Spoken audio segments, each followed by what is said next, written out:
El cáncer sigue siendo una de las principales causas de muerte en el mundo, con más de 10 millones de fallecimientos al año según la Organización Mundial de la Salud. A pesar de los avances científicos, la humanidad no ha logrado erradicar esta enfermedad en todas sus formas. Los avances más notables se observan en cánceres como el de mama y próstata, donde las tasas de supervivencia han mejorado gracias a la detección temprana y tratamientos innovadores. Sin embargo, tipos de cáncer como el de páncreas y pulmón presentan rezagos considerables debido a diagnósticos tardíos y tratamientos limitados. Una vez más, aquí en Ruta 44 abordamos el tema del cáncer y las veces que sea necesario lo volveremos a tocar. En esta ocasión, con motivo del Día Internacional de la Lucha contra esta enfermedad. Saludo con mucho gusto a mis invitados, Geraldine Lisbeth Sosa Romero. Ella es especialista en ginecología del nuevo Hospital Civil de Guadalajara, Juan y Menchaca. Geraldine, bienvenida. Gracias.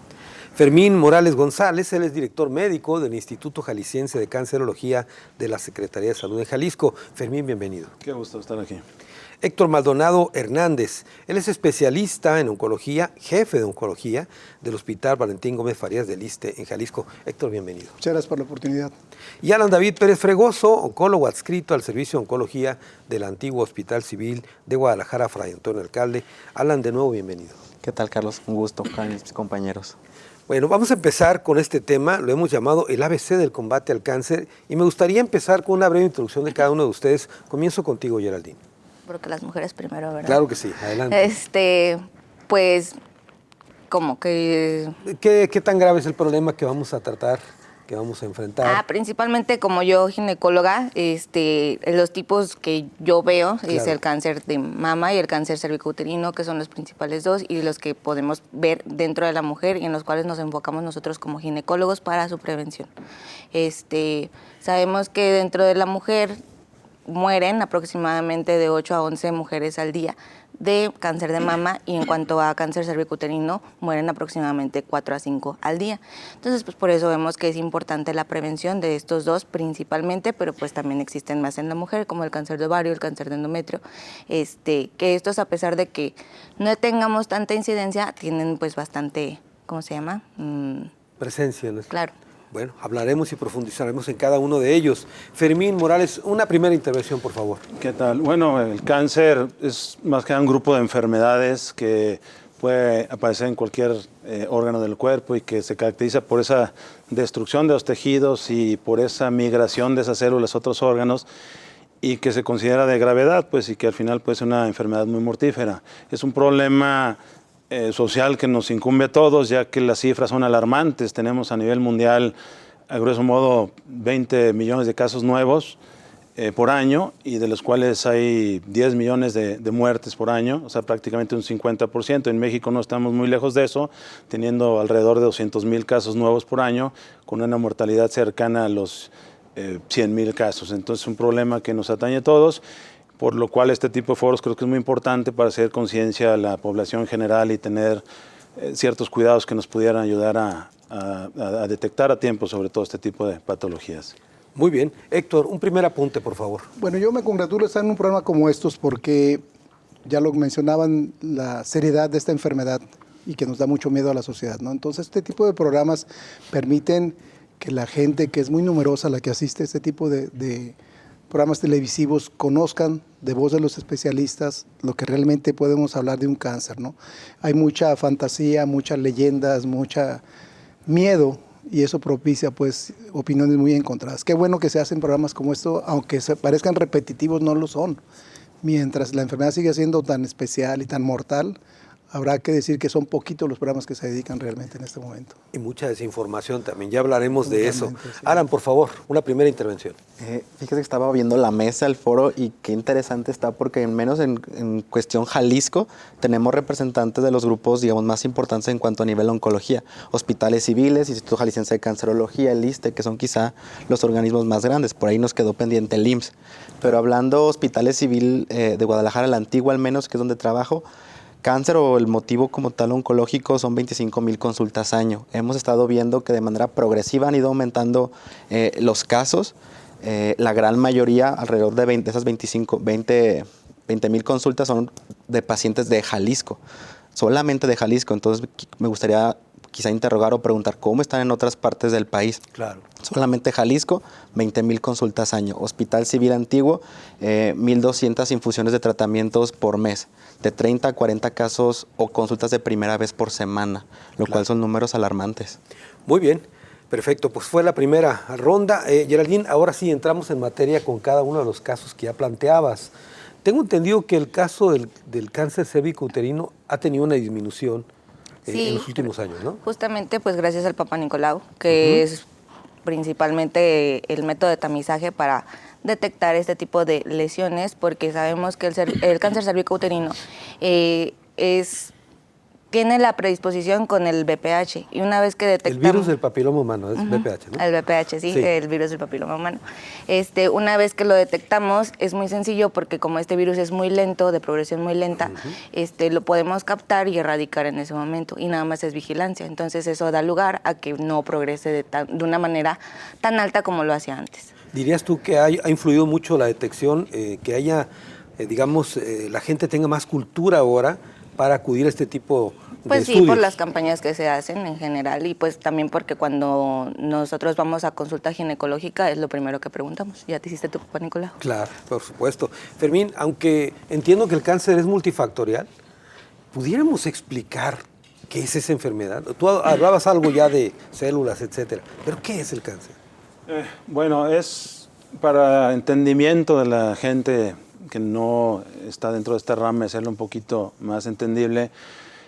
Podemos entenderlo como una mutación que se da a nivel genético en cada célula, y que eso genera un cambio en cada una de las células del organismo. Tenemos mecanismos de defensa naturales, uno llamado apoptosis, donde una célula cambia, digamos, ya esta célula no es la original que tenía que seguir,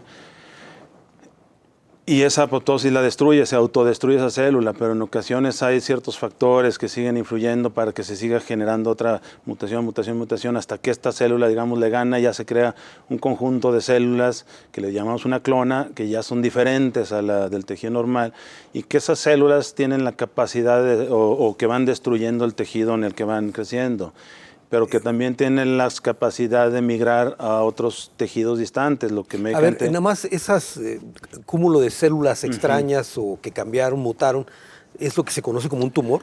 Eso vendría siendo una tumoración, o sea, digamos, esas células ya es una clona que ya cambió el tejido original, y al ir creciendo es la que conocemos ya como un tumor, ¿verdad? Claro. Obviamente hay tumores benignos, malignos, nosotros el caso del maligno es el que conocemos como cáncer, pues. Claro. Y que a diferencia de todas las células del organismo, tiene la capacidad de migrar a distancia, es decir, lo que le conocemos como metástasis, y esa migración pues también va a producir cierta destrucción en tejidos clave del organismo, y que por ende pueden llevar al fallecimiento de una persona. Muy bien, Héctor, han pasado tantos años, ha avanzado tanto la ciencia, y seguimos hablando del cáncer y no alcanzamos a tener los remedios para todo tipo de cáncer. Es que es muy complicado que todos los cánceres puedan ser curados, sobre todo porque la gran mayoría se manifiestan en forma tardía, ¿no? Hay cánceres que avisan desde el inicio. Cáncer de cervix es un cáncer muy detectable en la etapa inicial, pero los cánceres que son otra mayoría, vamos a hablar de páncreas, vamos a hablar de colon, no se manifiestan al iniciar la enfermedad. Entonces esto hace que cuando el paciente traiga síntomas ya, algún sangrado, una pérdida de peso que no se explica porque una tos que está ahí persistente, este paciente ya rebasó los límites de lo curable en la mayoría de las ocasiones. Es por eso pues que la enfermedad nos sigue ganando muchas batallas, aún a nivel mundial, en países industrializados donde hay todo el dinero del mundo, en algunos grandes políticos, actores, vemos que siguen muriendo de cáncer. Y decimos, bueno, ¿les faltó dinero? No. ¿Les faltaron médicos? No. Es la enfermedad la que es muy traicionera, no tiene una forma de comportarse así como un robotito que va caminando, no. La enfermedad, como lo explicaba el doctor Fermín, no sigue ningún control de los que tiene el cuerpo humano. Entonces esto hace que cuando hay una supuesta cura, de repente esta célula muta y resiste la cura famosa que estábamos obteniendo ya. Claro. Nos provoca muchos fracasos, pero también satisfacciones porque también se le puede ganar siempre y cuando se diagnostique temprano esa enfermedad. Tardíamente no le vamos a ganar. Alan, pareciera esta descripción que hace Héctor muy, muy alegórica de la gente que tiene mucho dinero, los países muy ricos, y sin embargo siguen muriendo con cáncer. Me imagino el gran, digamos, reto que significa para la salud pública, instituciones públicas, atender este problema. Yo creo que va a seguir siendo un reto. Por ahí debe de haber algunos compromisos que se firmó México con la OMS sobre, justamente uno de ellos era en cuanto al tratamiento de cáncer, empezar a bajar la mortalidad, cosa que en la realidad no estamos cerca de hacerlo. Sí, hablaban de un 25% para el 2030, algo así, ¿no? Y ya pues estamos muy cerquita y la verdad es que no. De hecho, en los últimos 10 años, de 2012 a 2022, cerca de disminuirlo se aumentó. Aumentó por ahí de un 6-7% más o menos, que quizá en un número frío es poco, pero si lo traducimos ese 6-7% a casos en específico, pues la cifra es mucha. Y el compromiso era disminuirlo a menos de 30%. Por ahí ya andamos en el 68%. Entonces sigue siendo, y yo creo que va a seguir siendo todo un reto para la salud pública. En parte el por qué es un reto el tratamiento es, en México sigue habiendo casos avanzados, se siguen detectando muchos casos avanzados, a la par en lo que avanzamos en cuanto a conocimiento de cáncer en general como enfermedad, pues vamos descubriendo más cosas, más mecanismos. Entonces nos damos cuenta que lo que conocíamos de cáncer hace 20 años era un mínimo de lo que conocemos ahora. Y sabemos que entonces que muy probablemente en 5 o 10 años más habrá más información. Entonces también la batalla se va ampliando por otros caminos, por otras rutas, pero van abriéndose cada vez más. ¿Quieres decir que todavía los médicos, ustedes, los especialistas, no alcanzan a conocer la dimensión de este mal? No, más o menos casi desde el año 2000, que más o menos hacen estas revisiones de las características de por qué el cáncer es cáncer, se siguen actualizando. La última fue el año pasado. Y todavía siguen saliendo nuevas características, nuevos distintivos que hacen este cáncer como una enfermedad única. Muy bien, tengo que hacer una pausa, regreso con más del tema.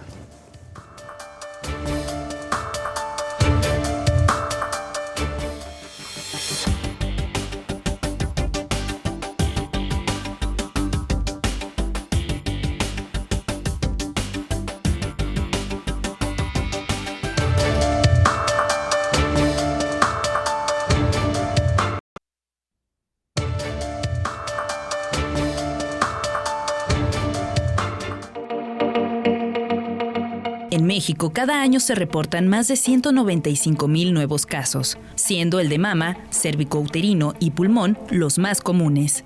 Aunque el país ha avanzado en la implementación de programas de detección, siguen registrándose casos en etapas avanzadas y la falta de acceso a atención de enfermos.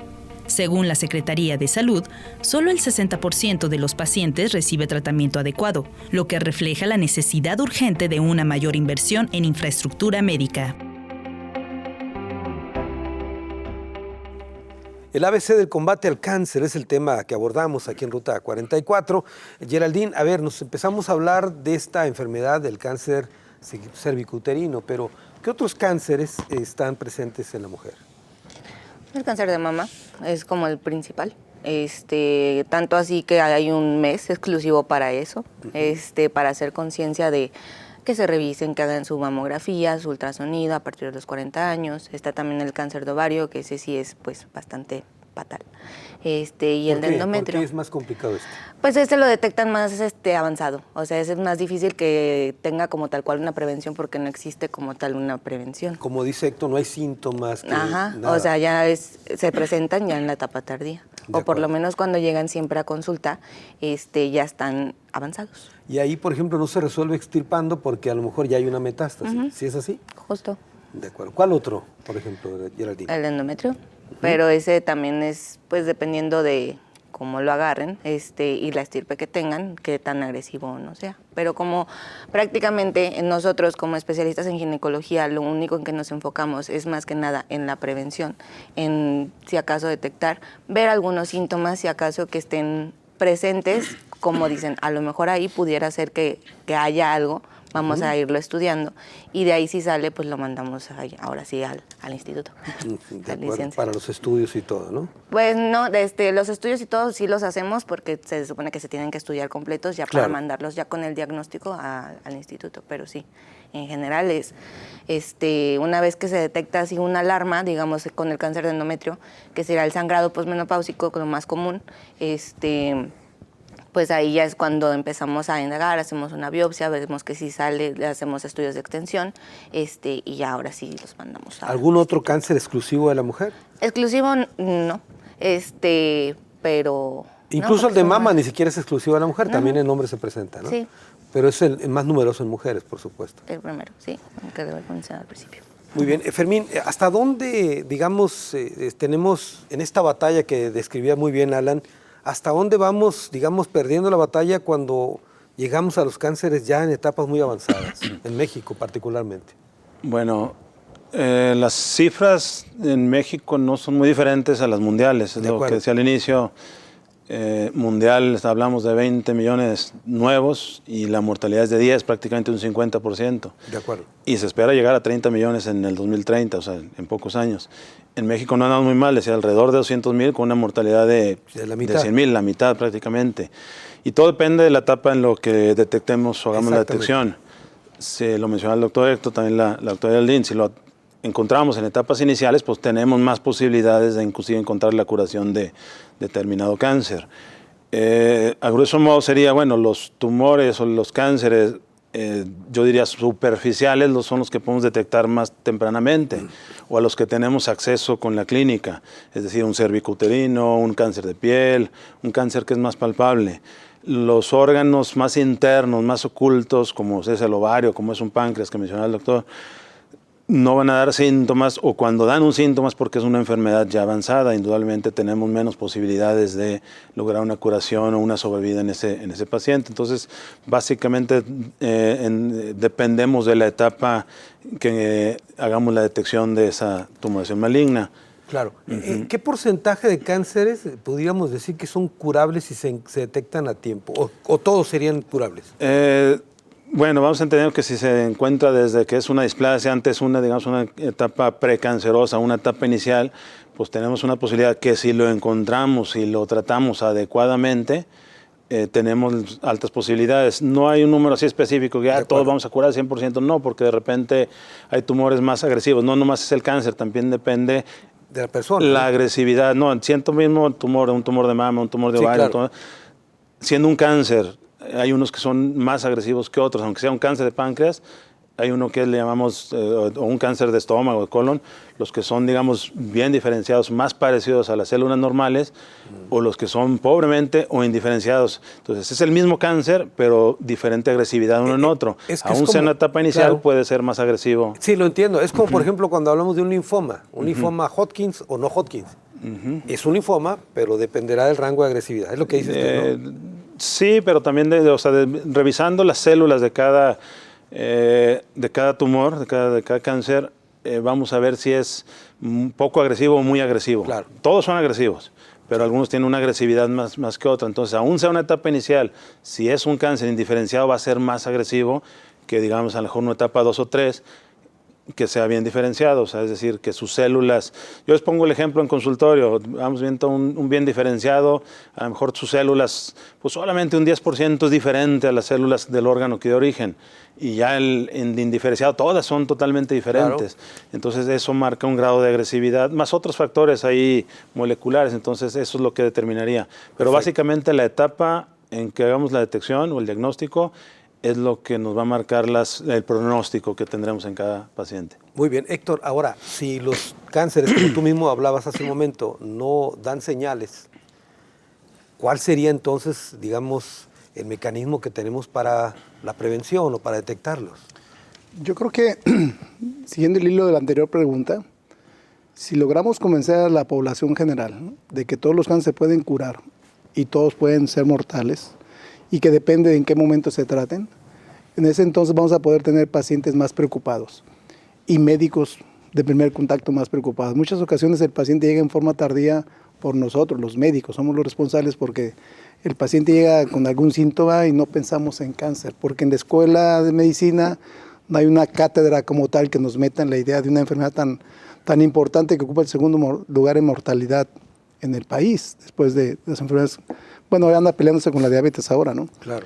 Pero no deja de ser una segunda, tercera causa de muerte. Entonces, desde la formación de nosotros los médicos hay deficiencias en cuanto a estar alertas a un cáncer. ¿Qué podemos hacer? Este tipo de eventos, este tipo de programas son bastante valiosos porque la gente escucha y dice, caray, ahí mencionaron que si traigo sangrado en el recto, puedo tener una posibilidad de una lesión. Entonces, ir. Si a la gente le hablamos de que el cáncer es incurable, pues no le va a hacer caso. Si los motivamos. A lo que decíamos al principio, la desinformación también afecta. Totalmente. Y que tienen que fijarse cuál es la fuente donde están obteniendo esa información. ¿Es correcto? Totalmente. Si no estamos comunicándole a la gente sus posibilidades de atenderse a tiempo, no vamos a ganar nunca la batalla. Tampoco digo que todos los cánceres los vamos a curar, pero sí podríamos aumentar mucho. Lo hemos hecho en el país. Nosotros vivimos a mí me tocó vivir el cambio epidemiológico de cáncer de mama con cáncer de cervix, que se mencionaba hace un rato, hace 25 años. El cáncer de cervix invasor dejó de ser el número 1 y el más mortal para pasar a un segundo lugar contra cáncer de mama.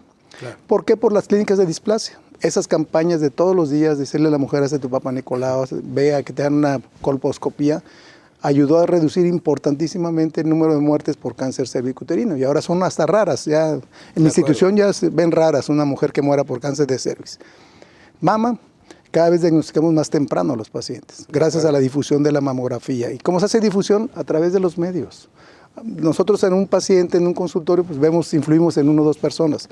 Ustedes influyen en miles de personas. Entonces, es bien importante que las industrias de información contribuyan como lo hacen este tipo de programas, ¿no?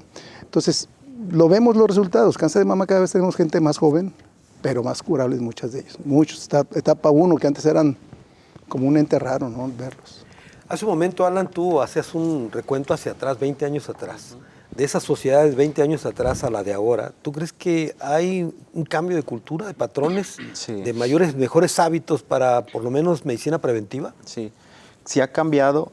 A fin de cuentas, el conocimiento, lo que sabemos del cáncer como enfermedad, también nos ha hecho evolucionar en las pautas para encontrarlo, detectarlo, diagnosticarlo. Todo hemos crecido, atacarlo, ¿no? hemos crecido a la par que el conocimiento mismo.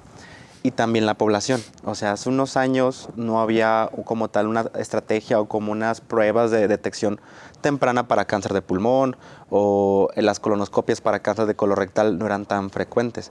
Con el paso de los años, todas esas medidas se han ido implementando también en la población. En parte, el hecho de que tengamos cada vez más consultas no es solo porque haya más cáncer, sino porque en realidad estamos también mejorando en las pautas de detección. Entonces, en realidad no es que haya solamente más, sino que lo estamos encontrando también más porque se están acercando a ese tipo de pruebas. No todos los tumores o el cáncer es detectable a tiempo. Son algunos específicamente los que sí tienen como una herramienta. Cáncer de mama, las mamografías; cáncer cervicouterino, los Papa Nicolaus; cáncer de pulmón, las tomografías. Entonces, aquellos tumores que sí tienen una pauta para detectarlo a tiempo son a los que deberíamos informar a la población. Habrá otros que desafortunadamente no hemos encontrado la estrategia, y pues ahora sí que tenemos esa deuda como profesionales de la salud para con la población, seguir investigando y buscando qué tumores más podemos encontrar cada vez más temprano. Ahora, vamos dejándole, digamos, esta responsabilidad no solo a los médicos, también a la gente. ¿Qué pasaría si empezáramos a impulsar una cultura de hacerte evaluaciones por lo menos 2 veces al año? Acudir no solo al médico, sino hacer un estudio general de tu cuerpo 2 veces al año. ¿Podría ayudar? Sí, y también no hacer la desidia, porque muchos pacientes tienen las molestias o los síntomas de tiempo atrás, meses, años, y jamás realmente se atendieron. Piensan que es algo que se va a quitar, van dejando como esa desidia, él se me va a quitar, y realmente cuando llegan y resulta ser un cáncer como el causante, son enfermedades tempranas. Entonces sí, mucha parte de estas maniobras pues recaen directamente en el paciente, el que sí acuda y el que sí se haga y se decida hacer las pruebas. Y como te pregunto, del tema de la cultura, de que la gente tuviera esa cultura de acudir a hacerse un estudio, bueno, 1 vez al año, un chequeo general, ¿ayudaría eso? Sí. Estamos viendo, por ejemplo, ya poco a poco, aún queda todavía el estigma, pero por ejemplo, cáncer de próstata, cada vez vemos hombres más jóvenes que se hacen sus pruebas o sus testeos para prostáticos. No pasa nada. Muchos pacientes también ya estos mitos o estas ideas que se tenía de las colonoscopias para cáncer colorectal, también poco a poco se están dejando, las nuevas generaciones se están acercándose a hacer los estudios colonoscópicos. Entonces también habla de que la población en general se está actualizando y también cada vez se está informando más. De acuerdo. Sí, Héctor. Fíjate que yo coincido en que deberíamos las instituciones públicas de incidir un poco más en los cánceres que son más fáciles de detectar o que nos están afectando tanto, ¿no? Próstata. Próstata, que antes era así como, no es tan importante, ahora ya empata a cáncer de mama en frecuencia. con la ventaja de que se está diagnosticando un poco más temprano que el cáncer de mama. Por lo menos en la institución del ISSSTE tenemos casos muy iniciales ya. Y es un tumor que ha dejado atrás ese estigma de que no, me van a hacer un tacto rectal, no puedo ir porque yo soy bien hombre, no. Sí, claro. Ahora la cultura ha mejorado, la cultura médica, claro. La educación médica ha mejorado. Entonces sí debemos de enfocarnos en los cánceres que son más frecuentes. El ISSSTE lo menciona aquí como de pasada. En este mes lo dedica al cáncer del hombre, al hombre. Entonces realiza campañas en las unidades donde compete la responsabilidad de la institución, ¿no? Muy bien. Tengo que hacer otra pausa. Regreso con más de este tema.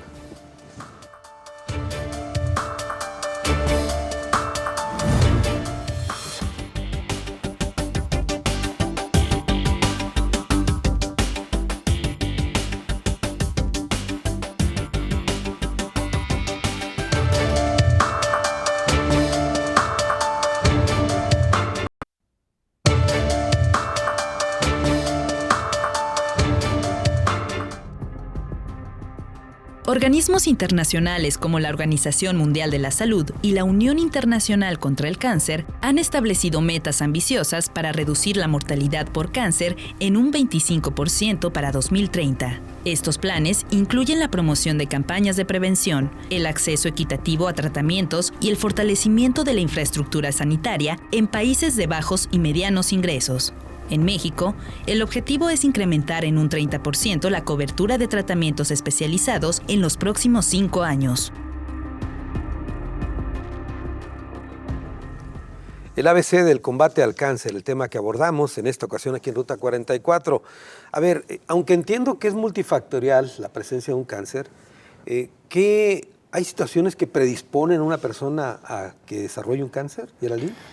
Digamos como en el cervicuterino, ¿no? Por ejemplo, aquí si empezamos con, bueno, lo que dicen con el VPH es más que nada con el riesgo. El virus del papiloma humano. Perdón, sí. Es del virus del papiloma humano.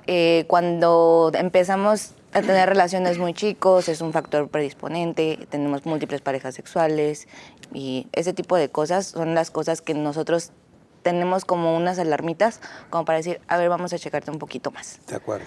Ese tipo de cosas. Y en el de mama sería los factores genéticos en cuanto a la familia que tenga de primer grado, mamá, hermana, que tuvieron cáncer de mama. Ahí también, en lugar de ser la edad de tamizaje 40 años, le disminuimos la edad en que le apareció unos 10 años. O la edad de tamizaje es la edad en la que tienen que ir a revisarse por fuerza por la edad. Pero si hay un pariente que tuvo un cáncer, hay que reducir 10 años, dices, ¿no? Sí. En lugar de los 40 a los 30. O la edad que le presentó, digamos que su mamá tuvo cáncer a los 38 años, todo bien, aún vive, pero pues dijeron, le llegaron a 38, ok, pues revísate un poquito más antes. De acuerdo. Ahora, esos son factores hereditarios, pero, por ejemplo, consumo de alcohol, tabaquismo es como obesidad, todo eso. Sí, o sea, la obesidad está ligado mucho al cáncer de endometrio, el tabaquismo en el cáncer cervicuterino. Tabaquismo creo que en general es en muchos tipos de cáncer, pero pues yo estoy hablando de la mujer. Claro. Y ya. Sí, esas son las medidas preventivas. Sí, a las que recuerdo en este momento. De acuerdo. Fermín, ¿algunos otros factores que predisponen a un cáncer? Bueno, lo resumiría como en los que conocemos como factores de riesgo. De riesgo, de acuerdo. Y cada cáncer o cada, inclusive rasgo étnico, tiene ciertos factores de riesgo para cierto tipo de cáncer. Hay cánceres más de una región del mundo que en otra. Pero los estilos de vida son muy importantes, pues que es donde pudiéramos hablar si se pudiera hablar de prevención, porque más bien lo que hacemos los médicos es una detección oportuna, ¿sabe? Una prevención, una vacuna contra el virus del papiloma o los bloqueadores para cáncer de piel. Fuera de ahí más bien hablamos de detecciones oportunas y los factores de riesgo los asociamos mucho a los estilos de vida, tabaquismo, alcoholismo, una persona con demasiado estrés, es un estado ahí proinflamatorio, ahí lo mencionamos en el corte, hay más cáncer en ciudades que en campo y lo asociamos mucho al factor estrés y obviamente el estrés asociado a que hay más temas de alcoholismo, tabaquismo sedentarismo. Entonces el hecho de hacer ejercicio, de tener una vida sana, nos puede disminuir a lo mejor la aparición de un cierto cáncer, que no es una regla, porque hay gente que nunca fumó y presenta un cáncer de pulmón, Claro. o hay gente que fuma toda su vida y nunca presentó un cáncer. Entonces por eso los conocemos como factores de riesgo, más no es una regla que vaya a aparecer por presentar o no determinada actividad. Claro. ¿Hay otros factores externos? Por ejemplo, el trabajar en ambientes con contaminación, con químicos, como hay etcétera. ciertos como el asbesto, ya se conoce a cierto tipo de cánceres como un mesotelioma. La persona que trabaja en madera tiene más cáncer en nasofaringe porque está respirando ese tipo de contaminantes pues, que trae ahí las maderas. Entonces sí, son ocupacionales, le llamamos, en base a De cierta acuerdo. ocupación puede haber factores de riesgo. Repito, no son reglas, pero sí pueden favorecer. Si eso asociado a algún factor genético que tenga una persona es donde se puede hacer esa combinación y producirnos un cáncer. De acuerdo. Héctor, ¿algún otro factor de riesgo que quieras agregar? Sí, y dejar claro al auditorio que factor de riesgo no significa que si lo tengo yo voy a padecer la enfermedad. Me propicia una posibilidad mayor que el que no tenga esos factores de riesgo. Ya los mencionaban, los estilos de vida, pero están los factores de riesgo que no podemos modificar, que son los genéticos, los heredados, la edad.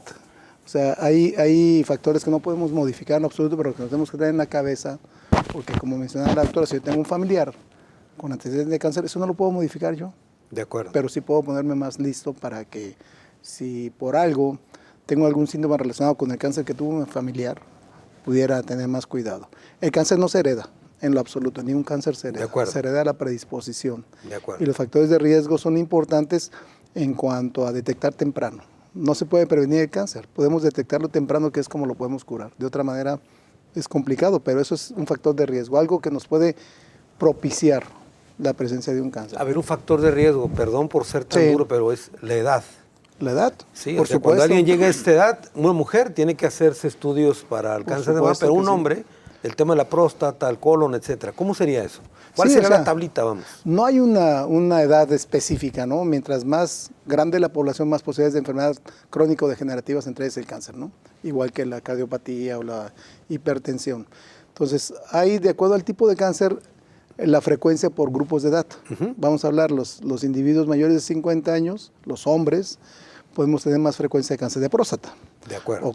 Y no lo podemos evitar. Por la naturaleza de ese órgano, ¿no? Porque las células van envejeciendo y en un momento dado ese envejecimiento propicia una mutación que hablaban desde el principio de esto, cambian las células su vida normal, su forma normal y por algún factor que no se conoce todavía, que no sabemos con exactitud qué lo propicia, esa célula normal se transforma en algo maligno y de ahí desarrolla tumor. Entonces se puede asociar al envejecimiento propio del organismo. Y luego vamos a decir, bueno, pero hay mujeres de 30 años y desarrollan cáncer. Esos son los misterios de la medicina que todavía no llegan a descubrir los que se dedican a la investigación, ¿verdad? Pero, por ejemplo, una persona que se está volviendo, que llega a la tercera edad, Sí. se dice que está más expuesta a padecer este tipo de cáncer. Sí, por lo tanto tenemos que tener en la mente que cuando uno ya rebasa ciertos grupos de edades hay que hacer estudios de prevención, más bien que de prevención, de detección temprana o de alerta. Por ejemplo, en el hombre, ¿no? Pues el antígeno prostático, el antígeno carcinoma embrionario, el chequeo general, una placa del tórax, exámenes de laboratorio comunes. No necesitamos estudios muy sofisticados, a menos que haya algún síntoma. Y en el caso, por ejemplo, del colon, también es otro, ¿no? Es otro de los cánceres que se ven en la quinta, sexta década de la vida, ¿no? Curiosamente, nuestro país tiene la característica que le copiamos mucho a los americanos, que es nuestra referencia, en frecuencia de cánceres, pero lo malo es que nosotros somos más rápidos que ellos. O sea, desarrollamos cánceres más temprano, más jóvenes que los americanos. ¿Tiene que ver con qué? ¿Con la No alimentación? sabemos. ¿Con algo? No sabemos. Bueno, hace un momento, Alan, Fermín hablaba de incluso cuestiones étnicas. Quiere decir que a los blancos, raza blanca, raza negra, ¿quién es más está propenso a un cáncer? Lo acomodaría por el tipo de cáncer. De acuerdo. Si bien lo han dicho, el cáncer como tal o no se puede heredar, pero sí la predisposición, eso va muy ligado con la etnicidad o con la raza. Afroamericanos, por ejemplo, tienen mayor riesgo de debutar o tener una enfermedad prostática, un cáncer de próstata más temprano y más agresivo, por ejemplo. Si los comparamos ¿Hay alguna contra... explicación por qué? Pues en realidad se ha visto que hay algunas alteraciones genéticas que se van heredando, que se van transmitiendo en la raza, que hacen que se predisponga algunas alteraciones en los receptores hormonales, que es algo como responde el cáncer de próstata, y por lo tanto con estas alteraciones son más propensos. Caucásicos quizás son más propensos a... Caucásicos, los blancos. Los blancos, ajá, o los que son de países industrializados, no vemos o no se ven tasas de algunos tipos de tumores tan frecuentes, por ejemplo, como latinos. Latinoamericanos tenemos mucha predisposición a cáncer de cervix, cáncer de mama, más que los demás, cáncer de piel. Entonces, los caucásicos, tienen más a cáncer de piel, melanomas, vasocelulares, en general ese tipo de tumores, por las características propias de la piel. Latinos, regreso, tumores glandulares, páncreas, hígado, cáncer cervicouterino, que también no solamente van enlazados o no van relacionados con la raza, sino también con los factores, digamos, ambientales que también se van uniendo, digamos, a estos serie de factores para desarrollar el tumor. Pero sí, cada tipo de tumor se ha visto más frecuentes en unos que otros. Los europeos y los de Mediterráneo tienen más predisposición a cáncer de vejiga, por ejemplo. Los asiáticos a cáncer de estómago. Entonces, ¿y la obesidad? México y Estados Unidos son de los países más gordos, con más gordos. Ya lo decía Geraldine, la obesidad como tal, manejándolo como una enfermedad, un estado proinflamatorio, también te aumenta el riesgo de padecer algunos tipos de tumores.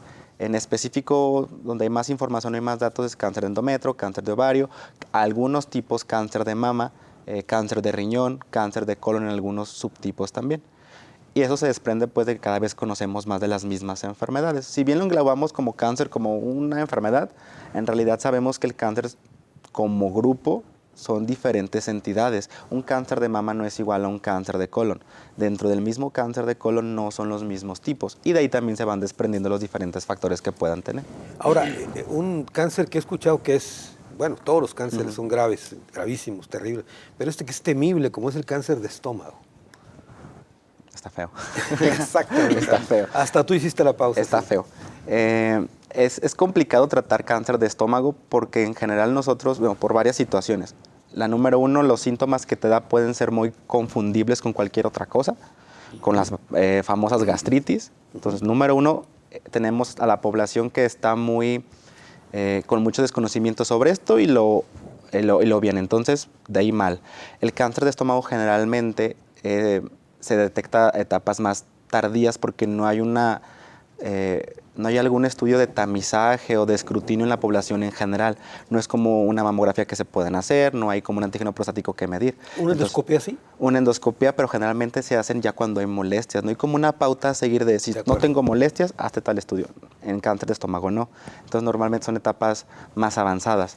Otra cuestión que pasa también muy seguido con cáncer de estómago, cuando se detecta, requiere de mucho esfuerzo del personal médico, requiere cirugías importantes, tratamientos sistémicos o quimioterapias que pueden ser agresivas, radioterapias que también después de las cirugías decaen más al paciente. Claro. Si hay algún procedimiento quirúrgico de entrada, ya no tenemos vía de alimentación natural. Es Entonces, por sonda. Eso también puede llegar a bajar un poquito las respuestas y los resultados del paciente. Cáncer de estómago puede llegar a ser complicado de tratar. A ver, Héctor, déjame ponerte en condiciones frías también, cáncer de páncreas. Yo creo que es más serio cáncer de páncreas que cáncer de estómago, aunque menos frecuente. Menos frecuente. Sí, pero cada día aumenta y eso es preocupante. Muy Se bien. Tengo asocia que hacer mucho al una alcoholismo. pausa. Ya me dejaron frío también a mí. Tengo que hacer una pausa. Regreso con más del tema. De hecho, regresamos a las conclusiones del programa.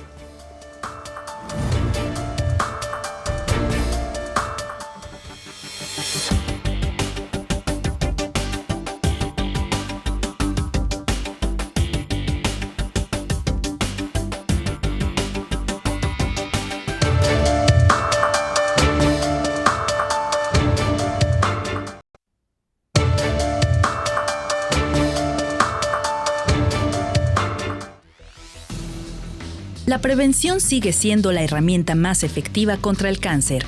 Según la Organización Mundial de la Salud, 4 de cada 10 casos podrían prevenirse mediante hábitos saludables y vacunación contra virus asociados como el virus del papiloma humano y la hepatitis B. A nivel internacional, los planes de acción incluyen aumentar la cobertura de vacunación y promover estilos de vida saludables. En México, las campañas de vacunación han tenido un impacto positivo, pero aún persisten barreras culturales y económicas que limitan su alcance.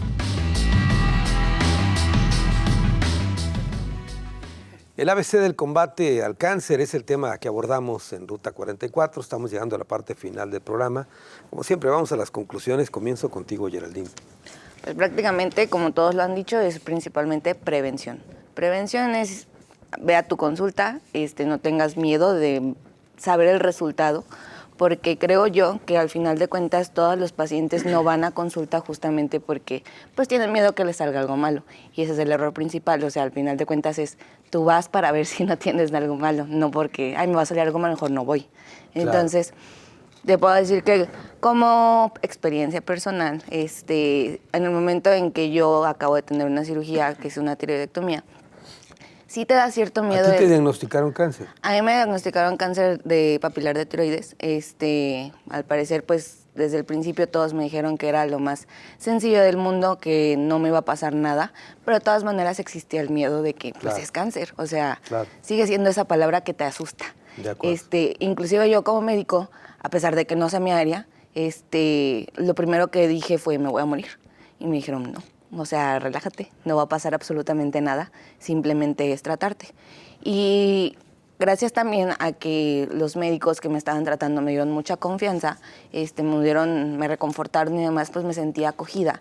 Y pues yo seguí con los tratamientos, demás, biopsias, lo que tenía que hacer, pero en principales, cuando yo lo empecé a compartir, porque esta no es la primera vez que hablo del tema, yo lo empecé a compartir en redes sociales, había mucha gente que me decía, admiro tu valentía porque a mí me diagnosticaron lo mismo y yo estoy muerta de miedo.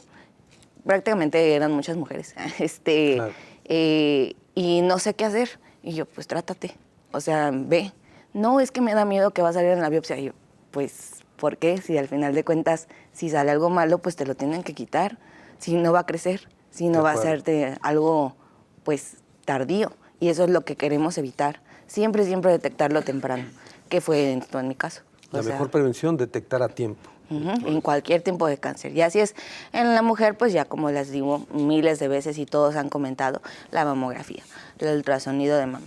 En cervicuterino, el Papá Nicolau, que eso es lo principal en cuanto a como de la mujer que podemos prevenir. Ya si hablamos de cáncer de ovario y cáncer de endometrio, el cáncer de endometrio, pues el sangrado, una vez que termine tu menopausia, porque esto se presenta más en mujeres pues más grandes, estar alerta si empiezan con sangrados así de la nada. Muy bien. Fermín, por favor, tus conclusiones. Pues sí, seguir haciendo concientización a la gente de que si llega a presentar un síntoma de algo, no se autodiagnostiquen y digan es una enfermedad benigna, sino acudir a un médico de confianza, y si es un médico o tienen la sospecha de un cáncer, pues acudir a un especialista en la materia. Insisto en los estilos de vida, que la gente cambie sus estilos de vida, no alcohol, tabaquismo, hacer ejercicio, evitar sedentarismo, y el hacer las detecciones en base a los grupos de edad que ya conocemos. Entonces eso es muy importante.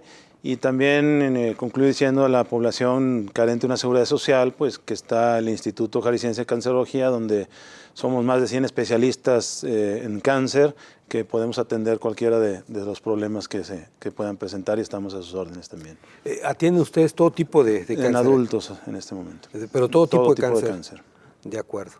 Bueno, pues otro día nos tienes que platicar algunas historias que has tenido, sin decir nombres, pues, pero historias que han tenido que enfrentar allí en el instituto. Con todo gusto.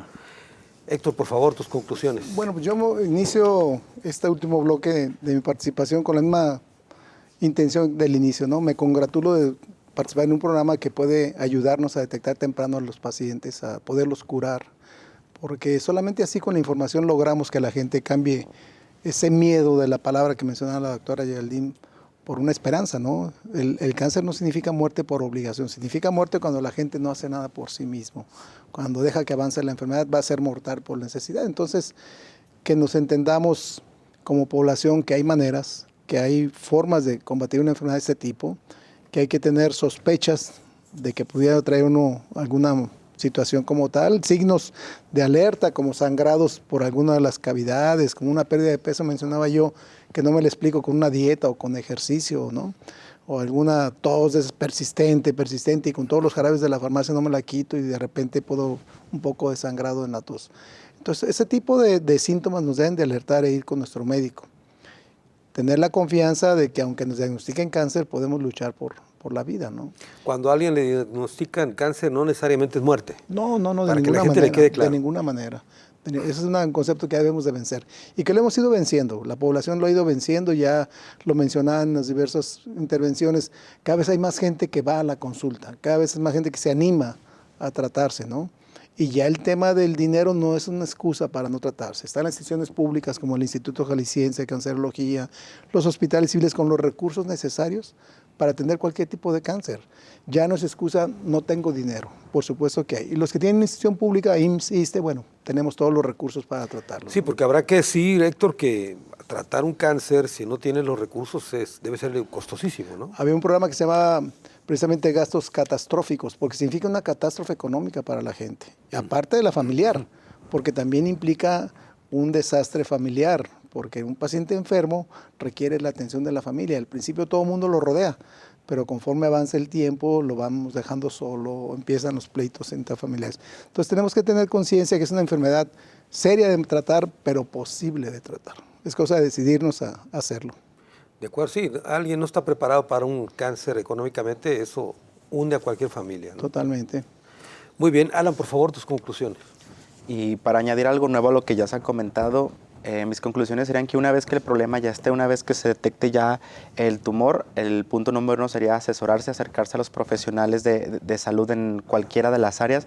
Si bien lo comentaba Geraldine, a veces los especialistas nos apoyan en los diagnósticos como oncólogos para que cuando llegue al oncólogo llegue lo más avanzado en cuanto a estudios y retrasar lo menos posible el tratamiento. Entonces, el punto número 1 sería asesorarte. Siempre buscar la atención de profesionales, no escuchar a terceros, a los vecinos, a los amigos, siempre asesorarte, porque a partir de un buen asesoramiento empieza el camino del buen tratamiento y del combate. A partir de ahí, de tu asesoría, sabrás qué opciones tienes. En cuestiones de oncología, asesorarse con un oncólogo médico, un cirujano oncólogo, un radiooncólogo, que seguramente irá trazando el camino para ir en la batalla contra la enfermedad. Ahora, no hay que, digamos, tratar de aplicar en uno estrategias o remedios que alguien dice que le funciona a otro, ¿es correcto? Así como no hay tumores o cáncer iguales, evidentemente pacientes tampoco. Así sea el mismo tipo de tumor, así sea la misma etapa, los pacientes pueden ser muy diferentes. Es por eso que la asesoría, digamos, personalizada, paciente junto con su enfermedad y o apoyado de un buen equipo médico, es como irán dándose las cosas, irán avanzando. ¿Y qué pasa, por ejemplo, con los tratamientos alternativos que tanto se habla? Yo como oncólogo la verdad es que no lo recomiendo. Habrá algunas situaciones que yo sé que pueden tener sensaciones de bienestar, no las quito, o sea, a fin de cuentas las se siente bien, pero en general todo ese tipo de tratamientos alternativos, la mayoría no tienen evidencia, entonces muchas de esas situaciones yo como oncólogo médico no sé las pastillas, medicamentos, sustancias que se utilizan, no sé cómo interactúan con los medicamentos que yo pongo, entonces mi recomendación siempre es no hacerlo. Si de plano están convencidos que lo van a hacer y se sienten bien, pues bueno, pero a fin de cuentas si se sienten mal, pues tampoco se los tome. Tampoco alcanzamos a tocar, nos quedan un par de minutos, pero a ver si rápidamente podemos tocar el tratamiento contra un cáncer. ¿Es quimioterapia, radioterapia? ¿Qué son? Todo. Fermín. La base sería pues la cirugía, los fármacos que dan los oncólogos clínicos y la radiación, la radioterapia, ¿no? Esa sería la base de tratamientos, pero yo pues decía, somos más de 100 especialistas porque nos combinamos con otras especialidades, ¿no? Neurocirugía, neurología, oftalmología, etc., de dermatología para poder hacer un tratamiento multidisciplinario, que básicamente ahorita el cáncer no es de un solo médico, debe ser en equipo. De acuerdo, sí, Héctor. Yo quiero tomar el tema de la medicina alternativa. Hay que tener cuidado. Todas las enfermedades de esta índole provocan miedo y es donde entra precisamente todo este tipo de charlatanerías, ¿no? Recordemos la pandemia, todos los remedios que hubo para la famosa pandemia que no funcionaban, pero la gente los el dióxido de cloro y no sé qué tantas cosas. Todo lo que sugirieron. Entonces, en esta enfermedad es muy común que escuchemos remedios de esta índole, pero no hay estudios científicos que avalen tal cosa. Entonces hay que tener cuidado. No podemos pelearnos porque no la practicamos. No podemos decir no sirve porque yo no puedo decirlo porque no la practico, pero tampoco la puedo recomendar en absoluto porque no tengo ninguna evidencia científica. Estas enfermedades, SIDA, cáncer, hipertensiones, dan miedo y aparece mucha charlatanería. Sí, y por eso hablábamos hace rato de la desinformación. Totalmente. Y digamos, el Internet no es un doctor, o sea, hay que acudir, como dice Alan, a un Asesorarse. especialista, ¿no? Totalmente, sí. De acuerdo. Muy bien. Me decías hace un momento, cuando hablabas de cirugía, cuando el cáncer lo permita, ¿no? Cuando lo permita, sí. O sea, en sus variedades, en ocasiones iniciamos con cirugía o en ocasiones se inicia con tratamientos médicos y después de cirugía o radiaciones. Pero es una Quimioterapia combinación. es lo que los fármacos, como dices. Hay diferentes fármacos, ¿no? Quimioterapia, digamos, es el más común, pero hay inmunoterapias, terapias blanco, etcétera. Pero sí, en ocasiones iniciamos primero fármacos, sobre todo en etapas más avanzadas, y después cirugía o radioterapia, o en ocasiones iniciamos con cirugía, pero generalmente es un tratamiento multidisciplinario que va a requerir de las 3 ramas principales asociadas a especialidades de apoyo. Entonces ya no es una especialidad de un solo médico que pueda hacer todo, debe ser multidisciplinario. Muy bien, la verdad es que es un tema muy amplio, apenas estamos, yo creo que calentando motores, así que seguramente los invitaré de nuevo para volver a hablar del tema y ya nos platicarás del instituto y algunas atenciones que han brindado ahí. Claro que sí, con todo gusto. Y por lo pronto, muchas gracias, Geraldine. Gracias. Muchas gracias. Muchas gracias, por la Fermín. invitación. Gracias. Héctor, muchas gracias. Gracias, nuevamente. Alan, como Nos siempre, muchas esperamos gracias. en el Hospital Civil también. Claro que sí. Y sobre todo, gracias a usted. Hasta la próxima.